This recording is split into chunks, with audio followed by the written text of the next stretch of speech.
عید الفطر قریب آ چکی ہے۔ ایک تو آپ دماغ میں رکھ لیں کہ اسلام کے اندر صرف یہ دو عیدیں ہیں، ایک عید الفطر ہے اور ایک عید الاضحیٰ ہے جو حج کے بعد ہوتی ہے۔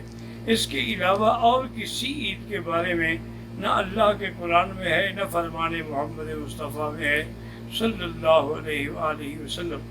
اور عید کے لیے، عید الفطر کے لیے سنت یہ ہے کہ عید پڑھنے کے لیے جانے سے پہلے کوئی میٹھی چیز آدمی استعمال کر لے، کھجور کے چند دانے کھا لے، جیسے یہاں عرب حضرات کھجوروں کے ڈبے لے کے چلتے ہیں، راستے میں بھی سب کو کھلاتے چلے جاتے ہیں تاکہ سنت جو ہے وہ ادا ہو جائے۔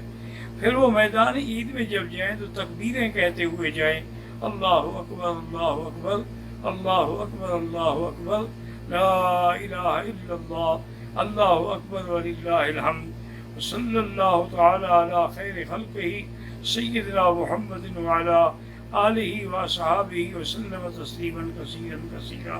اور اسی طرح یہ بھی سنت ہے کہ جس راستے سے جائیں واپس دوسرے راستے سے آئیں، تاکہ تمام راستوں کے اندر اللہ کی تکبیر، تحلیل اور تسبیح کا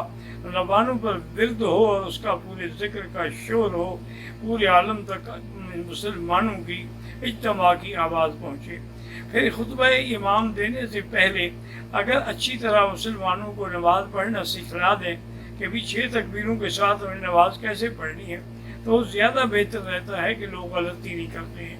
اور جنہوں نے صدقۃ الفطر ادا نہیں کیا وہ عید سے پہلے ادا کر لیں، عید کی نماز کے بعد صدقۃ الفطر نہیں ہوگا۔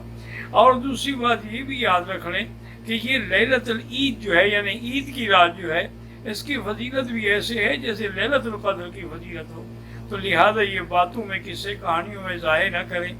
اور میری آواز یہاں تک پہنچ رہی ہے، ہر مسلمان اپنے اوپر یہ فرض سمجھ لے کہ اس رات میں نے صرف 2 رکعت پڑھ کے اللہ سے اس کرونا اور وبا کی ٹالنے کے لیے دعائیں کرنی ہیں، تو انشاءاللہ ان کی دعائیں جو ہیں وہ منظور و مقبول ہوں گی۔ تو یہ رمضان المبارک کا مہینہ آپ کے لیے جنت کا ذریعہ ہے، آپ کے لیے رحمت کا ذریعہ ہے، آپ کے لیے انعامات کا ذریعہ ہے، مغفرت کا ذریعہ ہے، مودت کا ذریعہ ہے، رحمت کا ذریعہ ہے۔ اللہ تبارک و تعالی تمام مسلمانوں کو عید کی خوشیاں نصیب فرمائیں اور صبر کی توفیق عطا فرمائیں۔ والسلام وآخر دعوانا ان الحمد للہ رب العالمین۔